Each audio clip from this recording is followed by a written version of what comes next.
is. A very quiet, docile Time is roar.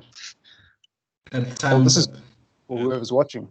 Hello and welcome back to the Red Devils Africa channel. We will be focusing on general football today, not Manchester United, even though it might pop up in the conversation because there are three very passionate Manchester United fans here. We will be talking about Liverpool versus Arsenal. Of course, Arsenal, the great footballing club that got beat 3-1 by, I don't even know, are they eighth best team now or are they still best team on their day in the world? Liverpool. So please do hit that thumbs up button and please do subscribe if you are new. We will be making more general football content in the future, but without any further ado, let's get into it, man. 3-1, the game. Clayton, we'll start with you. What are your thoughts on this game between these two teams? It was a lot more give and go than I thought it would be. I thought it would kind of be a Liverpool domination, and Arsenal actually came out fighting, and they did pretty well considering what they've done before against Liverpool. Expected a lot less from them, to say the least, and they came out fighting, and they gave a decent showing. Could have done a lot better at the end of the day, but 3-1 is a fair result, I think. Ah, blood, I'm fuming. That was a handball. Fuming. And second of all, we're the Invincibles. We need to be winning the league. We need to be challenging for the league. Fuming, blood. Fuming. Get Messi in ASAP and get Ozil. I'm just kidding. Arsenal We get fans. the FA Cup, it's fine. It's fine. Sound like an Arsenal fan. Oh, they're celebrating the Community Shield, so. Yeah, Rita, what do you think of the game, man? What are your, you know, I want to ask you another question, which I'm asking a bit about Arteta, but what do you think of the game, first of all? Look, for Arsenal, I just think not good enough. But I'll get there. Let me start with Liverpool. I'm sorry. Let me start with Liverpool. You can't fault Liverpool much. The well-drilled team, all know their positions, and they play the same way game in, game out. But I do think there's a little bit of complacency in Liverpool. I feel like at the start of the game, they weren't firing as they usually do. Then after they scored, they got better, and then they dropped off again in the second half. But I think that's why the game wasn't more one-sided. In terms of Arsenal, look, they're in decent shape, but I don't know if they have the players to play the style that they're trying to play, or if the setup was done in the best way. Because I feel like if you are going to play that deep, transition is everything. And I feel like they had nothing on transition. Yes, there are chances here and there. Like I said, we missed a few. But for the bulk of the first half, they weren't even getting out of their box. So when you do that, a team like Liverpool is eventually going to score. They're going to keep coming and coming. And as we saw. So personally, I feel like you should have played Willian in the midfield and played Pepe. Yeah. That's more pace and a bit of creativity to the midfield. But you played Elneny and Xhaka, and I just didn't get that because they couldn't get out. They would have been playing balls over the top. So I just didn't. The system just didn't work for me today. Maybe if there's that players, the tactics, I don't know. But they stayed in the game, and I guess we have to give them something for that. Look, I think, a lot of you aren't going to like me for this, and it's understandable. But some of you will be on board. I think nowadays the intellectual football fan is no longer in fashion. The clickbait football fan with the controversial opinion or the unpopular opinion that has no thought and no merit is more popular. But I think if we actually sit, like Arsenal's winning the league, or not even that. Ollie's a PE teacher and so is Arteta. Bullshit, rubbish. I think there's a similarity between Arteta and Ollie. Yes, Arteta technically was probably a better footballer in terms of understanding the game from a deep role because he was a midfielder. Ole Gunnar Solskjaer is obviously a legend, but he was a striker, so obviously he doesn't understand the game. They don't see the game in the same way. A lot of people question or say that Ole Gunnar Solskjaer is very intelligent and was very good at reading the game. I think as an attacker, yes. And you can see how he's worked with Martial. But as a midfielder, Ole Gunnar Solskjaer, you just can't see it at United with the way we lack the ability to keep the ball. And why this is relevant is because I think Arsenal have a similar issue. I think for all the tactical nous that Teta has, he just doesn't have the players. And I don't think he's playing the playing style that he wants to play at the moment. I don't think we've seen what Arteta is going to do at the moment. It's much like Ole Gunnar Solskjaer. When Ole Gunnar Solskjaer started, he was playing back five every week until Bruno came into the team. Then all of a sudden, we're splitting our centre-backs and our full-backs are going far up the pitch. So I just think, look, we need a bit of time. What do you think of Arteta as a coach, Rita? I think he's a really good coach. From what I've seen, I think he's a really good coach. I feel like we have seen what he wants to play, and that's expensive football. And I think it's similar to what Pep was doing, but I don't think he has the players to do that at Arsenal. This is just the harsh truth. Yeah. And he, as the commentators were saying, if you're watching on Super Sports, he's valuing progress. He wants the club to move forward. He doesn't want to make the mistakes other managers have done and just throw everything out. And eventually it doesn't work out because the board is just not going to back you. So he said he's decided that he's going to drop all the Arsenal ways, the Arsenal history, and he's going to sit back and play on the counter. And I think it'll be better for them because maybe they won't get thrashed anymore, but they just don't have good enough players. And I feel like as good a coach as Arteta can be, there's only so much you can do with what he has at his disposal. Nah, dude, you don't know what you're talking about. Obama who? Obama what? Obama World Class FA Cup and Community Shield in the same week. What? I mean, same month actually. But no, no, those are all relevant points, man. Gabriel's a good defender, but didn't play to that. When you look at that backline, it's the same thing that it was last season. So that doesn't instill any confidence in me. Creativity-wise, they have nothing. I think it's difficult because sorry, you can go. Okay, I was going to say. No, that's like go. Sorry.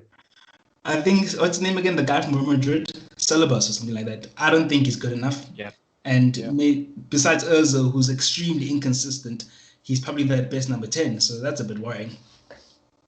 I think, look, with Ozil, another thing with Ozil, a very polarizing player in world football.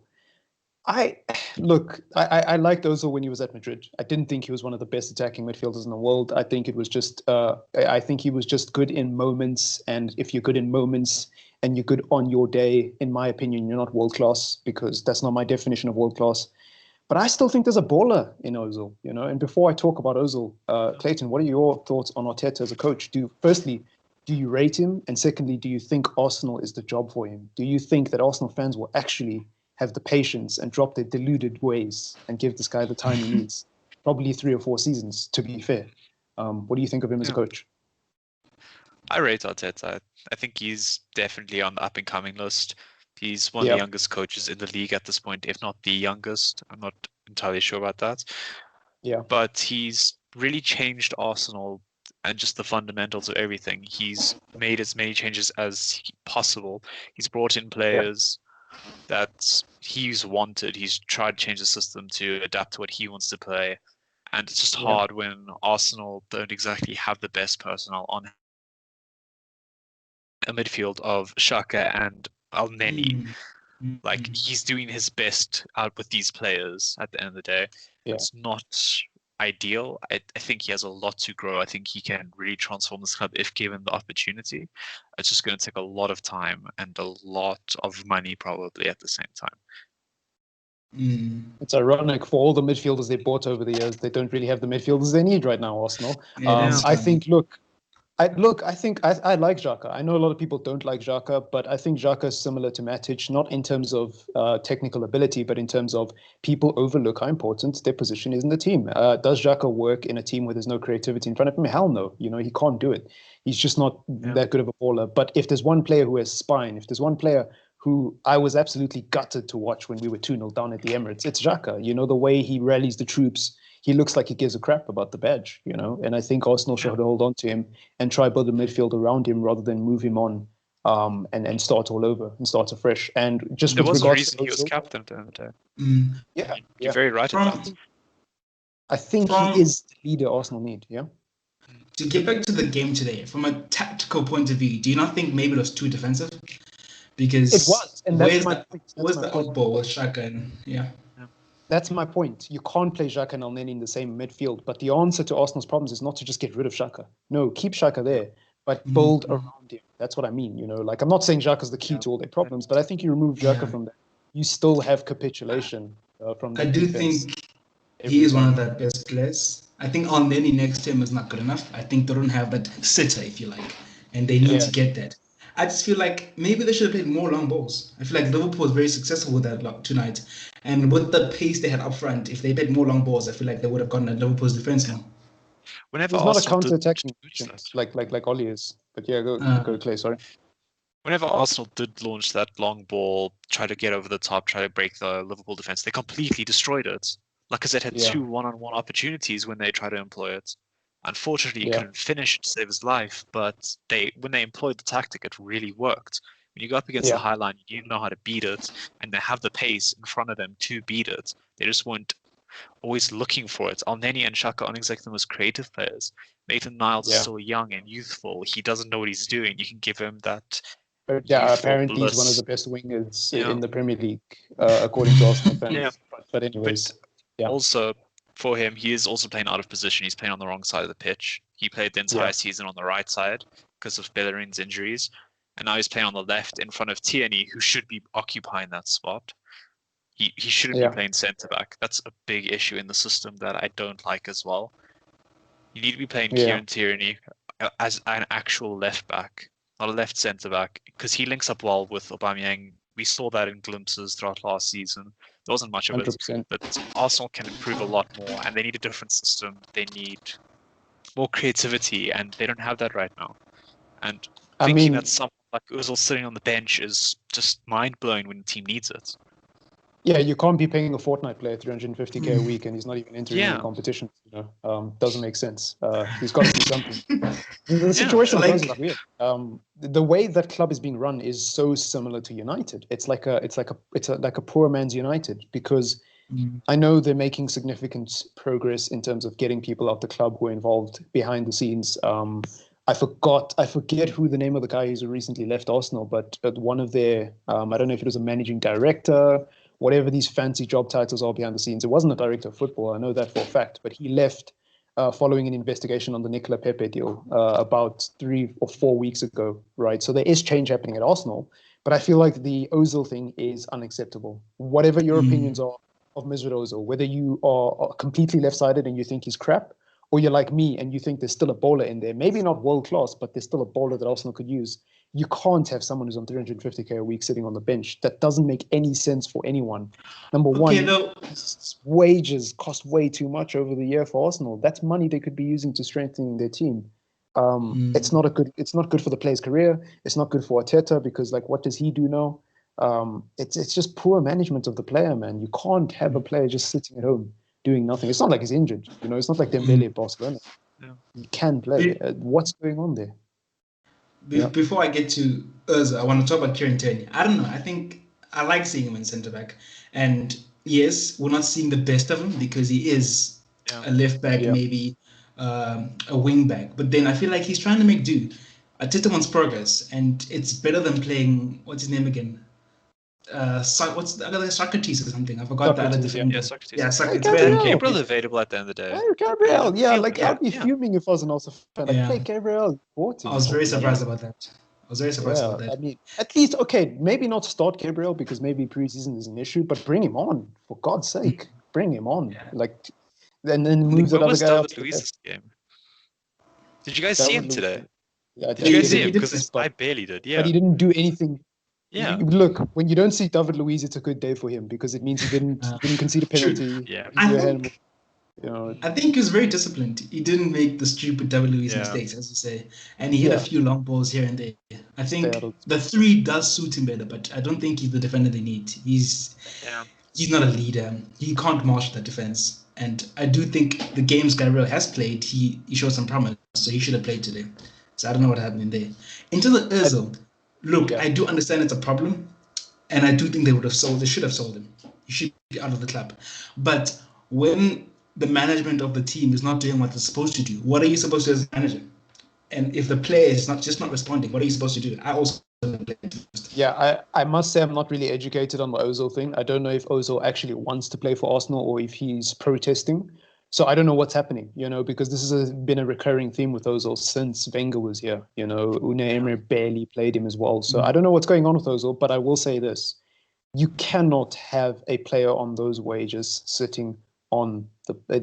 Actually, he doesn't even make the bench. He's at home. You cannot. At the very least, we need to see this guy's face, on Arsenal commercials or something. It's bad. At least with players like Juan Mata at United, they're involved to some capacity. They're teaching younger players technical pieces of advice that they could use to get better. They're coming in the odd Europa League game here and there. He saved us against Copenhagen by setting up Martial for that penalty. At least Mata, we see him every now and then. We don't see Ozil. When was the last time Ozil wore a football shirt? other than the one he wears when he's playing Fortnite. Yeah, true. Like, I don't know all the details of what's going on, but I do think he does deserve an opportunity to prove himself. Yes, there might be problems with his commitment, but he should be training and we should be given a chance to get into starting lineups. So him sitting at home is a no-no. The thing is, right? You can't even sell a player like that. And this is why it's so similar to United. He's on 350 grand a week. Nobody's buying him. Like, forget the fact that he isn't playing football, which is mind-blowing because, like, how can you, as a coach of a serious team in world football, say, hey, remember that job you gave me and how much faith you put in me? Yeah, I think to improve my team, I want a player who hasn't played in a year on 350 grand a week. Yeah. You can't move a player like that on unless he's willing to take a pay cut, which I don't think he is. And to be fair to Ozil, why would you? Why would you?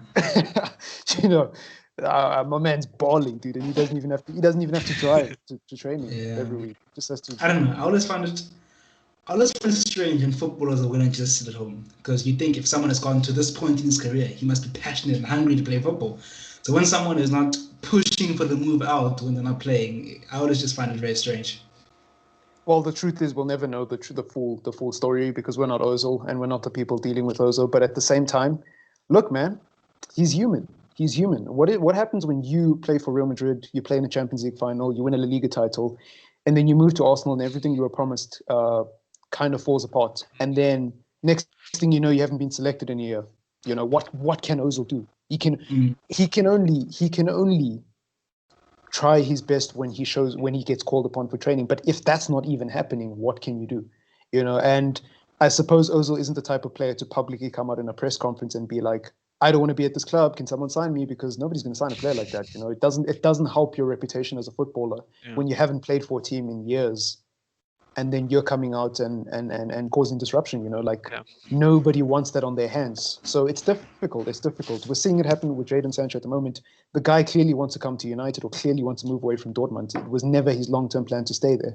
But he ain't going to publicly come out and say it because that doesn't work for anyone unless he has to, You see it all the time with footballers. You can clearly see when somebody wants to leave, but out of respect and out of probably advice from the agent as well, they won't come out and say it, and that's just the way it is sometimes. That's just how the cookie crumbles.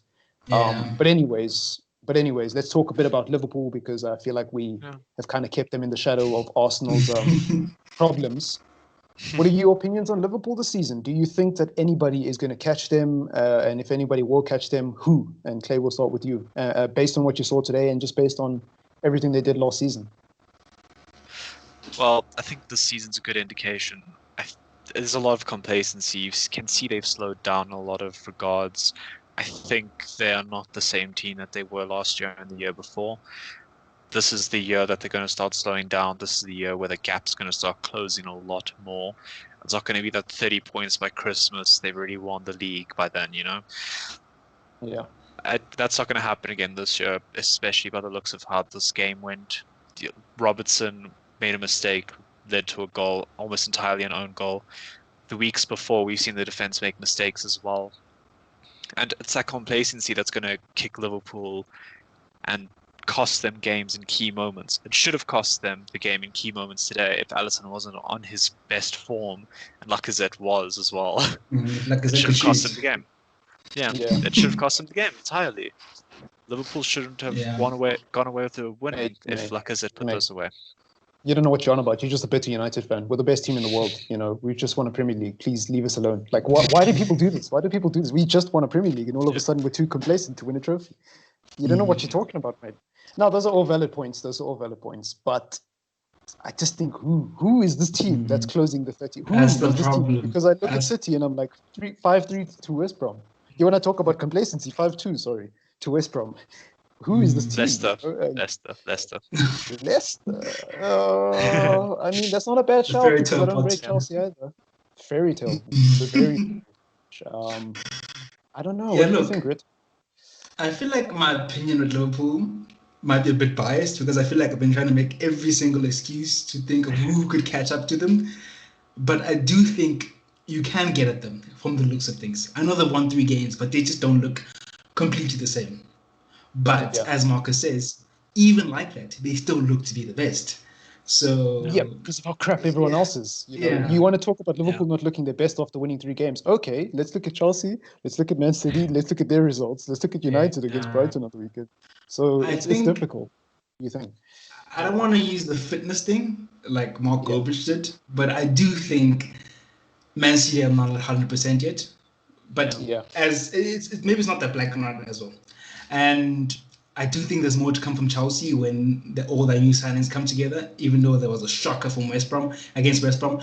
But at the moment, Liverpool do look the best team. And you do worry, while these teams are preparing themselves, will the gap just get big? And they won't have enough time to recover that gap. So as much as I don't think they're as good anymore, at the moment it does look like they're heading to retaining the title. And some people might say winning 3 games when you're not playing particularly well is exactly what champions do, right? Like, Man City didn't play well and they got punished for it. Look, yes, in moments you can say, like I said, it was bad, this, that, and the other.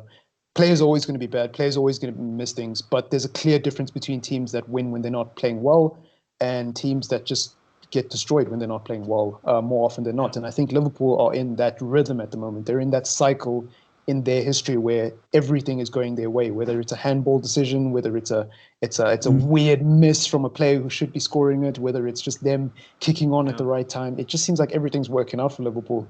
And all I'll say is, look, Liverpool aren't the team they were last season, but at the same time, I just think who's catching up to them. I think if we're talking about other competitions, it's so easy to say who's better than Liverpool because they didn't even make it past the quarterfinal in the Champions League, right? But when we're talking specifically about the Premier League, I just don't see it, man. Like Leicester City's a really good shout, but I mean, to say Leicester City are the ones who are going to win the league and catch Liverpool is It'll come down to Everton. Great. Merseyside derbies to the winner. That's how it's going to work, guys. I mean, if like Juventus scored this match ended 3-3, then it would have been Arsenal, right? But it's difficult. Yeah. It's difficult because when I look at what Liverpool have done, when I look at the signings they've made, adding Thiago to that team, everybody's talking about complacency, and I'm like, look, maybe they are complacent, but I think 3 games is just too quick to judge. 3 games is just too quick to say, hey, this is exactly why they won't win the league. I think we have to wait and see what happens in the first 5, 7, 10 games, and then assess it from there. Same thing with Man City. The fitness argument for me is silly. Like, guys, it's not that black and white. It's fitness and it's something else from last season. Like, can we stop arguing about what... I've seen this with United so much. Can we stop arguing about whether it's Ollie's tactics or fitness? It's both. It's both. There are things Ole Gunnar Solskjaer could have done right and could have done better, but our fitness isn't the best. We only had 1 preseason game, and so did Man City. So it's both. And I just think at the moment, Liverpool are in a situation where they can capitalize on everyone else because unlike everyone else, even when they're not playing well, their system is so good that it still works against teams like Arsenal that shouldn't be...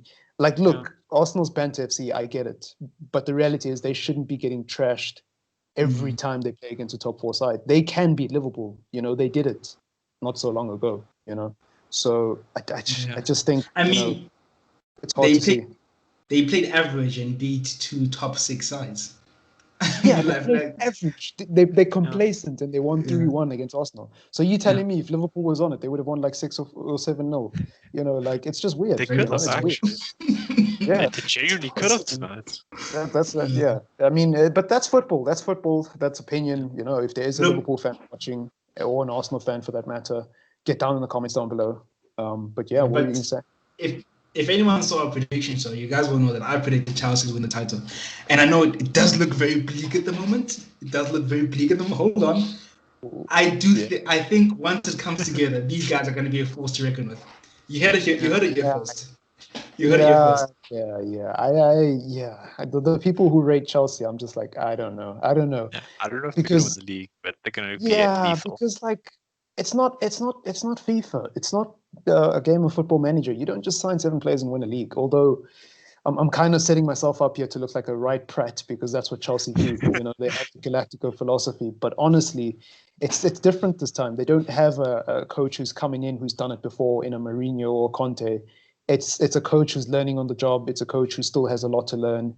And for all the praise and reputation he has, he didn't really improve the teams he managed prior to Chelsea that much. He didn't do anything out of this world. He's definitely there's a good coach in there, and we'll just have to wait and see. But I don't know if I'm ready to prop them up as league champions just yet. I don't think they'll just fly past Man City and us, for that matter, that quickly or that easily. We'll just have to wait and see.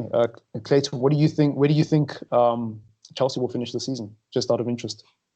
I put them at third. I think they're going to just be a stone test for Man City and Liverpool. I don't see too much more from that, but they're actually going to be in that conversation, unlike last season. Yeah, that's fair. That's fair. Last thing to end off the show. Who do you think are the teams that have had who do you think is the team that has had the best window? And if you can't decide, top three at least, very least. I know a lot of people will go with Chelsea, but I'm not quite sure. I think Chelsea made a lot of signings and they had a banging window, but I'm not sure if that necessarily means they're the best. I think the team that has the best transfer window is the team that makes the biggest improvement over what they've got. And obviously, depending on how successful it is, but we'll just have to wait and see with that regard. What do you think? I think that it should just be Liverpool at the end of the day. They strengthened exactly right. You wouldn't expect them to have. They had a very slow start of the window.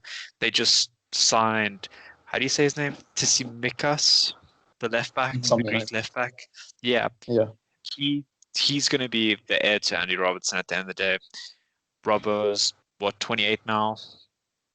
This kid's going to come up and just hit his prime as Robertson's declining. That's exactly what Liverpool should have done. Then they got Diogo Jota, who scored on his debut today. You can see some class from him. He's going to just take over that Mane role eventually. And then Thiago's come in, strengthened that midfield very, very well. But there are injury problems around him. He's in his prime, and he's a fantastic player. He broke a record on his debut. Liverpool have strengthened very, very well this transfer window, and it is very needed. And can I just say, off topic, even though there are extenuating circumstances to all these predictions, right? I'll give you one massive extenuating circumstance to Liverpool not winning the title. If Mane and Salah stay fit, Liverpool are retaining the title. And I'm not having any further debate until there's evidence against that. Just putting it out there. But Reto, who do you think is at the best window? We'll see, man. We'll see. We'll see. I do think they are maybe a bit vulnerable there, but they've gotten Jota now to fill in there. They've gotten Thiago, so I think they've got a good window. I don't know about the defender. I haven't seen him play. I don't know how good he is. I think Thiago is a definite steal. 20 million for a world-class player is... Or around 20 million. He just won a treble. He just won a treble, guys. He's ridiculous. It's a steal. It's a steal. Yeah, have you beat Barcelona 8-0? No, it was 8-2. But anyways. Yeah. I think they're up there. I think Everton's also up there. I mean, that midfield, I feel like is a step. It's a step up. To bring in Alan, what's his name again? Decore. I forgot that name. Alan Decore, And Rodriguez, it's transformed them completely. If you want to be a cynic, if you want to be a cynic, you could say Richarlison gets injured, James gets injured, which is very likely with James. Then it's over for Everton. But for Everton, I think those are magnificent signings. Considering where they were. I don't think they'll challenge for top 4 like some people are saying, but I do think they look like they'll be more consistent now. They look like they're more consistent now, and they've got a good manager behind them. So I think it's brilliant. But as much as you disagree, I think it's Chelsea, to be honest, because I think to bring in that many quality players is amazing. Yes, it's going to be hard for them to ease them in, but we're talking about players of the highest caliber in Werner and what's his name again, and Havertz. So I think they're at the best window, to be honest. I don't know if you're talking about me or Clayton there, but I don't completely disagree with Chelsea. Like if somebody says Chelsea at the best window, I'm like, that makes a lot of sense. But for me, it's just about the extenuating circumstances. Again, it's about whether or not I don't want to be this boring guy, but it's about who performs the best. I mean, Timo Werner's got 3 games without scoring, so if he doesn't end up getting a double-digit amount of goals, which is I can't see not happening, but if that happened, you've got to question Chance's window. And if 3 or 4 of the other players they signed don't hit the ground running, you've got to question that window. But at the moment, somebody said Chelsea, I'd be like, okay, let's just wait and see, man. I'm not going to argue with you because that's difficult to argue against. Chelsea, Everton, and Liverpool are my 3 picks that I will not argue with anyone if those are your picks. I think Spurs is questionable. I think Bale is definitely an upgrade. But with his injury problems and with the fact that he hasn't actually played that much over the last few years at the level that you expect Bale to, you got to ask questions of whether or not he will actually come to Tottenham. and be what they need to get what Mourinho wants. Like a lot of people are saying Mourinho's going to prove us all wrong with Bale. Wow, that's Look, I think so Bale's the guy who's going to come and prove us all wrong, and he's going to be a part of a failed story of Tottenham. Okay, I mean that's a bit, but I respect your opinion. You know, if you really maybe they do sign obscure players, but I feel like they're signing players Mourinho likes, and I guess that's a good thing because I guess the question has been, will he get his signings? He's not completely getting them, but I feel like he's getting more money than we would have expected from Daniel Levy, and I think it's a risk worth taking. If you don't have a lot of money and you can get Gareth Bale, and there's a chance you can get it for cheap, that is, and there's a chance he could be the Gareth Bale you had when you left, I would do it. Yeah. Make no mistake. For Tottenham Hotspurs, a team that finished 7th or 8th, wherever they finished, that are in the Europa League, Gareth Bale is an absolute steal. Make no mistake, Reguilon is an upgrade. Make no mistake. I'm just concerned about the people who would think that is what they were missing to be top 3 back, when they were under Poch. And like, that's all I'm saying. I ain't saying Spurs aren't going to be better. I ain't saying Spurs aren't going to have the season of their life, bar that Champions League final season with Pochettino. They could have a very good season. And the same with Everton. I would argue that if Everton finish in the top 6, that is a good season for them. That's a breakout season for them. It's fantastic. Compared to where they were. Exactly. So I make no mistake, Bale is an upgrade for Spurs, and Bale will be useful for Spurs, and it is a risk they should 100% take. If United signs Bale, I would be distraught because it doesn't help us close the gap on Liverpool. Yeah. But for Spurs, I think for what they have on the bench, Bale is a steal, but I just don't know if that's going to be the difference between them not winning a Champions League and winning a Champions League. I don't know. I just don't see it. Maybe he'll score a bicycle kick in the final, but that's if they even make it, So, I don't know. But anyways, unless you guys have anything else you want to say about these two teams, I think that has brought us to the end. Anything? Yeah. No, nothing really. Look, into the Arsenal. Like, I know there's people who've been hyping them up. Like, I just think they don't have good enough players. And I've seen the story. Arsenal start well and they drop off. So the boards start coughing out more money and start being. It sounds similar because we're United fans, the whole board thing. But until they do that, I feel like no manager is gonna succeed, much like United. Look, I think okay, so this is a very interesting conversation and I won't spend too much time on it. But I think this is a very interesting discussion around Arsenal and Manchester United. I think these are two teams that are very parallel and have very similar issues. But I think what Arsenal have going for them is, whatever your opinion is of the FA Cup, they won it last season. They beat Manchester City on their way to the final and then beat a very good Chelsea side in some people's opinion, because Lampard is the best thing since sliced bread, They won the FA Cup. They won, Community Shield doesn't really count, right? And the reason why I think that's important is because for a team, and look, anybody can go on a cup run, I get it, I know, but United didn't, but Chelsea didn't, but Liverpool didn't even win another trophy. So you have to respect it. I think for a team that's down in the dumps and as low as Arsenal are, to show that they can win a trophy against respectable sides, by the way, making their way to the final, there is something in there, right? It's completely understandable to say that they won't make top 4 for a long time. And I think personally, Arsenal need a 5-year project. Like, I'm not even joking. I'm not even trying to banter y'all. It's 4 years now because last year. They do. I think you need a completely new bench. I think your reserves should be made up of youth players who you plan to improve over the next few years and respect the fact that they're going to make mistakes. I think if their fans can be patient and stop being deluded and think that they're just going to make top 4 because they signed Gabriel and they won 2 trophies, one of them is a preseason trophy.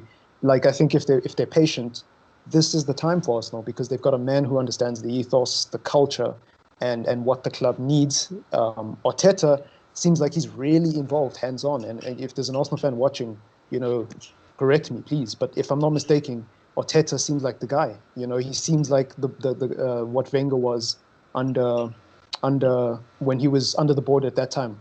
I mean, Wenger was famously asked in a clip, and I don't know how many of you will be old enough to remember this.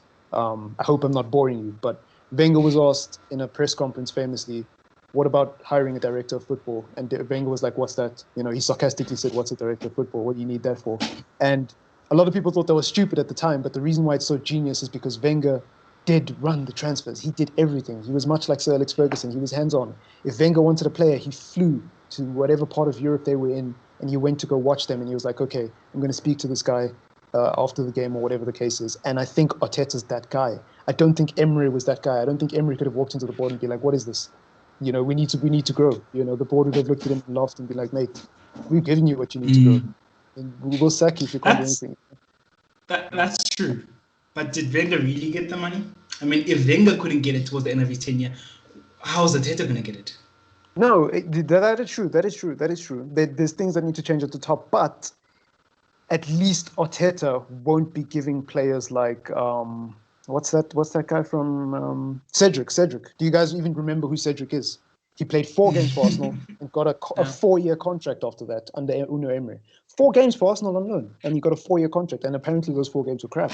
Those types of things I don't think will happen under Arteta, and that's important. That's important for Arsenal Football Club. Yeah. Yes, you're not going to spend 100 million in the summer. Yes, you're not going to have like a $1 billion rebuild. But I tell you what, over 5 seasons, if you can avoid doing deals like the Cedric deal, you sign young players who have potential and take risks on the right investments. You stop paying players like Ozil 350 grand a week when they're not going to even play more than 10 games a season. That is a lot of money saved. And they can rebuild. They can genuinely rebuild. Wenger did the most amazing things with some of the cheapest squads. You know, you don't need £1 billion. As difficult as it is, you don't need £1 billion if you sell right and you buy properly. I think Arsenal can look towards players like Thomas Partey next summer or even this summer, but I doubt they'll get it this summer because of COVID. Next summer. Yeah. Arsenal are linked to Owa a lot, and it looks like that's actually going to go through. And that could be a really good sign players for them. Like that. You get a Partey into that team next to Xhaka, and then a decent number 10. You don't need to go sign Bruno Fernandes. Decent number 10 who can orchestrate things, even if he's old. You've got a decent player for the next 2 or 3 seasons. You win a couple of FA Cups, a Carabao Cup here and there. You start to make 5th, and then you push for 4th. Before you know it, you're back in the conversation. But you need to have the patience, and you need to get rid of the deadwood. That's the most important thing. I feel like if they do those type of deals, it's good and they're moving forward. But the consistency is needed. I've noticed you can't cheat the system. I mean, Tottenham had a good manager, but the board wasn't backing him. So there has to be a harmony with the football, the finances, the backroom stuff, and that's the only way you make it. Because you're playing at such a high level that fine margins are important. Definitely. And I think if there's any manager since post-Wenger, it's going to be Arteta, much like United. If there's any manager who's going to fix it, it's going to be Oli, because I tell you what, some European don who can't even say good evening properly ain't going to convince the board to spend £100 million. Someone who's been at the club, who's done it and has the respect of not only the fans, but some people who work in the club will do it. So I'm not saying Arteta is 100% the guy. I'm just saying if there's anyone for Arsenal, if there's any reason to be positive, it is because Arteta knows what he's doing. And again, it's the same argument with Oli. He doesn't have to come here and win trebles and go invincible again. He just needs to lay the foundation for the rebuild. He needs to come in and get rid of the deadwood, get players that he knows deep down inside, and that golden gut of his that he used when he was working under Pep is going to be successful. I tell you what, they could get lucky. I mean, you telling me if Arsenal played decent football, didn't drop stupid games, and actually had a decent back four, and maybe a Partey, and they were a bit more consistent. Last season, they couldn't have pushed for 6th, and how crap everyone else was around them after winning an FA Cup as well. You telling me if they had finished 6th and won an FA Cup, that wouldn't have been a good season for them? I think it's possible, but it relies on them closing the gap with the teams around them by shipping off the deadwood. They can't have another situation like Ozil and Sanchez, where they're signing these really expensive players who don't want to be at the club, and then when they eventually move them on, they don't get anything on beyond that. Like, what's next after Sanchez? What are Arsenal doing to build on? And that's the key thing. They have to ship out the deadwood. Sounds like we're talking about United here. But anyways, do you think he will get the time? Because we saw with Emery, basically the Arsenal fans kicked him out. So if he finishes 6th and they win nothing, do you think these Arsenal fans are going to stand for that? I don't know if the board will protect him. I don't know Arsenal's board that well. I mean, I can only go off the fact that they kept Wenger there for so long. But in terms of the fans, no, I don't think I think Arsenal fans are genuinely deluded. I'm sorry. I think you guys, look, if we're comparing football brains, I think you guys are like 5% lower than the rest or 10% lower than the rest. Whatever analogy you want to use, because you guys are deluded. I've seen Arsenal fans on Twitter every season, I'm done with this club. And then 3 weeks in, they're breaking a chair because they lost to bloody Brighton. I thought you were done. I thought you knew this was going to happen. You know what I mean? Like, I don't think Arsenal fans. I don't rate Arsenal fans to be patient. I mean, I've watched AFTV. They're the biggest Arsenal fan channel in the world, and they can't even keep their composure. They get genuinely surprised when they lose to teams like Brighton, and I'm like, but you knew, there's nothing wrong with being passionate and reacting in the moment, but to be surprised in the fan camp saying, Arsenal this, Arsenal, mate, Arsenal hasn't been the top 4 team for a long time. I don't know if you haven't looked around, but you haven't been that team for a long time. And a lot of the stuff, and maybe I don't watch enough Arsenal fan TV, maybe I'm disrespecting Arsenal here, but a lot of what I hear from Arsenal fans is not progressive stuff that you want to hear from a team from a fan base that understands where it is. It's more fantasy talk, let's get Aubameyang another contract, so he can go and score, get a 20-goal season and we can finish third because of him. It's like, that's not going to happen. The striker's not going to carry you to third, There's issues at that club to recognize. Yeah, I don't hear Arsenal fans going, we need a new bench. We need to sell at least 7 or 8 players. I hear United fans saying it, like, we need to sell Pereira, we need to sell Lingard, we need to sell Mata, these players need to go. I don't hear it from Arsenal fans. I just hear, Arteta's the man. Arteta, you guys are sleeping on him. Look at him, FA Cup. All we need to do is give Abba a new contract. Lacazette's coming back to prove you're wrong. And I hear all this fantasy talk, and it's great, and it's passionate, but I don't know where it's going to go. I think these guys are going to turn their back on Arteta if he keeps playing back fives and losing 3-1 to Liverpool very soon. It's just the way it is. Winning the Europa League would be good for them. It would be massive, but again, if you win a Europa League but you finish 7th, double standard, Could you imagine if Ole Gunnar Solskjaer won a Carabao Cup and an FA Cup and made it to the quarterfinals of the Champions League but finished 7th? Could you imagine the reactions after that? It's like, so do we celebrate it or do we not? Because we finished 7th, And that's the thing with Arsenal. That's the thing. They won the FA Cup and they're acting like they won the bloody treble, but they forget that they finished 9th. That's the thing with Arsenal fans. So I don't know where this club is going because they act like a big club, but then they celebrate when Spurs lose and they call themselves the biggest club in London, after beating Chelsea once. So I don't know. That's the thing. That fan base for me is just too reactionary, too delusional. But, if there's an Arsenal fan watching, I'm sorry. I'm really sorry. I'm really sorry. This is a sincere apology. But anyways, I think that kind of wraps up the show. I think we have hit the end of the road. It is Arsenal versus Liverpool. It ended 3-1. Quite an exciting game. Nowhere near as boring as United games. United are the only team that makes Townsend look relevant in 2020. We make every team that we play against look like PSG. So if there's anything to take away from Arsenal fans, it's that. Yeah. We're not boring. We've got a penalty after the final whistle.